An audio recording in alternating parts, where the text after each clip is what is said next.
Waa'ee artistii keenya kabajamaa jaallatamaa Tsaggish anaa nyaatu haadha koo fayyaa keetii akkam jirta Daffaar jette warri Habashaa baay'ee nu bohaarsite dhugaa baay'ee nu bohaarsite baay'ee nu bashannansiiste mee haasaa Tsaggish yeroo darbe haasa'ee waliin ilaalla. Aktivistii jettan immoo aktivistii miti. Aarti bishqiidha. Nama aarti bishqii jedhamtudha. Nama aktivistii tolaa dubbatu dhageenye kabaja pirofeesarii sin jedhiina. Lilmoon hojjete nagarre oduu malee afaan. Tsaggish gaaffii tokko siif qaba. Ati rakkoon kee rakkoodhuma lilmoo duwwaadha. Profeesarummaan bara akka obbo Jaallee itti gaafatamaa akkasii maaloo akkasii dura ta'a akkasii filannoon namaaf kennamu miti Tsaggish. Sammuudhaan hojjeta. Sammuun hojjetee furata namni profeesara ni ta'u, dooktora ni ta'u, itti dadhabee, itti baratee, waa barreessee, riisarchii adda addaa godheeti kan furatu Tsaggish. Dirqama lilmoo hojjechuun qabu namni profeesara ta'uudhaaf. Kun waan kennaa akkasumatti namni namaa kennu miti. Waan sammuun argatanidha. Waan sammuun argatan kan ammoo irraa fuuchuu hin dandeessu. Yuunivarsiitii keessatti umurii isaa guutuu baratee fudhata namni tokko. Maleessaa waan akkasumatti sirba qeenxee tokko baasanii yookiis immoo itti gaafatamaa bakka tokko ta'anii obbo Abaluu Jaallee Abaluu itti gaafatamaa akkasii kantiibaa maaloo akkasii namaan jedhan miti. Waan harkaan namaa kennamu miti. Sammuudhaan fudhatu. Waan sammuun fudhatamu kan ammoo irraa fuuchuu hin dandeessu. Yoo poolitikaa irratti itti aarte profeesaroota keenyatti yoo itti aarte yoo si aarsanii waan isaan qaban sanarraa garuu gadi buusuu hin dandeessu. Amma ati immoo namni sitti aare artistiidha. Artistummaa kee sanarraa si hambisuu hin danda'an. Akkuma kanatti fudhadhu jechuudha. Artistummaan kee achuma taa'a. Artistii dhaabaa ta'uu dandeessa, artistii uummataa ta'uu dandeessa, artistii mootummaa ta'uu dandeessa. Kanaaf sirraan fudhatamu. Maaliif hojiin agarsiiste? Artistii ta'uu kee hojiin nutti agarsiiste. Hojii kee argeetu Oromoon artistii siin jedhe. Profeesarummaanis akkuma kana. Artistiin illee egaa qeenxeedhuma tokko baasteedhuma sammuuyyuu hin barbaadu badaa fudhachuu dandeessa. Profeesara ta'uuf garuu waggaa meeqa itti dadhaban? Waggaa meeqa? Gingilchaan Habtaamuu kun anallee gingilchiteeti.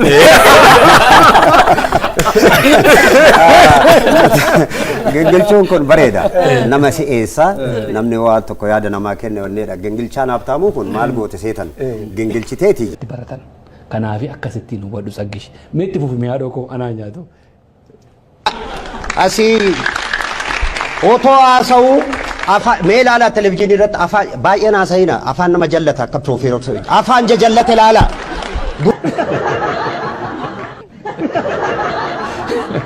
Kanasuma otoo haasa'e immoo nama biraan irra deddeebi'ee ilaale. Matammoo waa'ee afaan jallate gaafa haasoftu dhuma biyya lafaarra keenya jedhee afaan shakke beektaan dhuma biyya lafaarra ga'uu keenya kanaan. Anamma waa'ee mataa mana ga'u kana baadhee waa'ee mataa guddinaa ilma namaa yookaan mucaa namaa tokkotti yoon qoose jechuudha akkuma kanaam. Yeroo gidduu tokko obbo Shimallis piikchara obbo Shimallis tokko garaa isaanii guddatanii namni hundumaan olii gadi facaasaa ture annan qaanfadhe maaliifi anis kana baadhee deema kaa waan hamma na ga'u baadhee akkamittiin raasa. Atamma gaafa Tsaggish keenya Tsaggu gaafa waa'ee afaan jallinaa dubbattu xiqqoos hin ta'u. Sirreessi bakka sana Tsaggish maaliifi daawwitii keessatti of ilaali gaadhi san tokko tokko.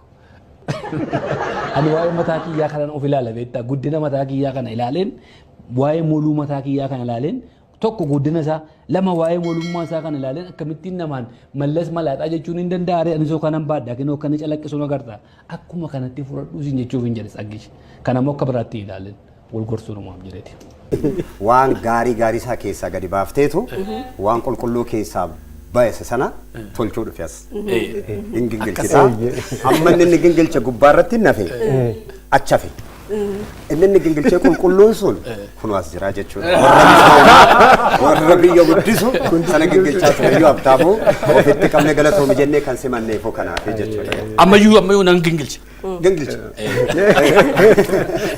Gurbaan inni tokko immoo taa'ee akka fardaa muguu calqabe fardi gaafa dulloome immu galaan gurbaan gaazexeessaan tokko OMN irra jiru muguu calqabii mugalaan gaafa duraa mugne gaafa wayyaanneen gaafa tuqamtu taa'ee achuma bula miidiyaa irra laala honnee godhadhaa waan namni sodaatu namni qabsoo na fakkaatu baal soda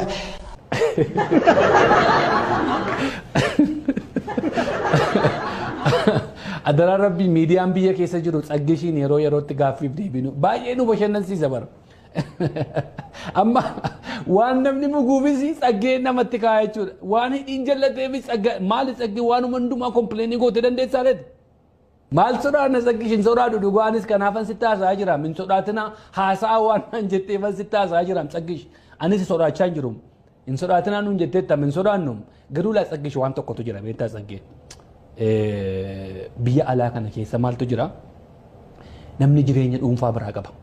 Akka biyyaa kana akka artistoota biyya keessaa hojii biraa waan hin qabneef artii maduwwaadha gadi baatan sirbitaa hojiin hin jiru ta'ee ganama babbareeddee dhuma rigaa keelkaan keessa kaa'attee iddoo barbaadde ooltee barcaa gootee manatti akkas miti biyya kanatti. Biyya kanatti namni sa'aatii 16 sa'aatii 18 hojjeta. Ilmaan qaba ijoollee qaba biyyatti waa gargaarama akkuma fa'aa yeroo itti dhukkubde sana fa'aa namoota biyya alaa jiru kanafaatu horii walitti qabeessi erga warruma tamma hin mugu jette kanatu muganiidhuma hojjetanii si ergan kana arrabsamuu hin qaban warruma kanafaadha jechuudha yeroo rakkinaasi namoota akka keetii immoo baay'ee jira gargaaruudhaan kan kee qabsoo cinaa dhaabbachuu bifa adda addaatti kana bira dhaabbatu waan ta'eef maatii qabu fira qabu warra kanaafaa gargaaru waan ta'eef hedduun keenya sa'aatii 13 14 15 alaa hojjennee dhufneetu miidiyaa irratti gaafa dhufnu immoo al tokko dadhabbii jira sababii kanaaf immoo nama keenya arrabsuu hin qabdu dhaggeessi. Please maaliif amma nama akka tamma dubbatte kanatti yoo namni godhee dubbadde si madeessa waan ta'eef hin dubbannu maaliif yeroo miidiyaa irratti haasoftu akka warra yeroo qabuutti hin dubbatin akka nama yeroo qabuutti jettee warra kabbaa tsaayifaa duraanii tokko dhaadatanii namatti fokkoran tokko akkasitti hin dubbatin akkuma safuuf aadaa Oromootti dubbadhu akkas dubbachuu wayya malee yeroon qabaa ani abbaan fedhe waan gochuu hin danda'u mootummaa wajjin hin jiru jedhanii gadi ba'anii abbaa barbaade piroofeesara xiqqeessanii gaazexeessaa xiqqeessanii nama hundumaa xiqqeessanii ana duwwaa dhagaa ana duwwaa wajjin deemaa jechuun immoo xiqqoo seelfa mee haasa'e mi tsaggish.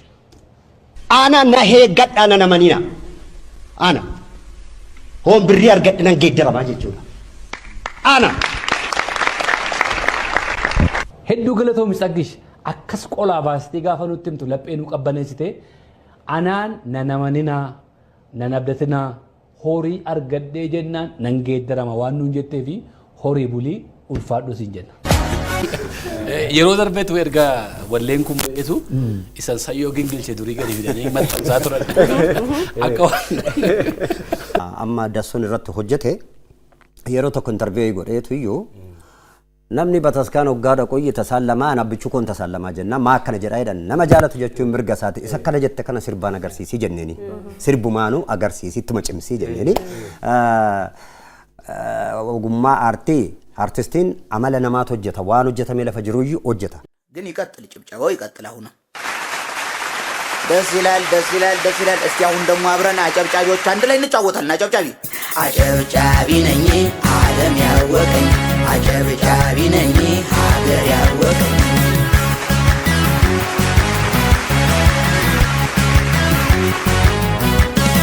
አጨብጫቢ ነኝ ዓለም ያወቀኝ አጨብጫቢ ነኝ ሀገር ያወቀኝ ማነኝ አጨብጫቢ ነኝ ማነኝ አጨብጫቢ ነኝ በስተግራ ፈዟል በመሃል ላይ ጥሩ ነው አዲስ አጨብጫቢ መጥቷል በስተቀኝም ምንም አይልም ግን ተዘዝሏል ለመጣው ለሄደው አጨበጭባለሁ ገና ለሚመጣው ተዘጋጅቻለሁ ሰው ይታዘበኛል እኔ መች አውቃለሁ በሄድኩበት ቦታ አጨበ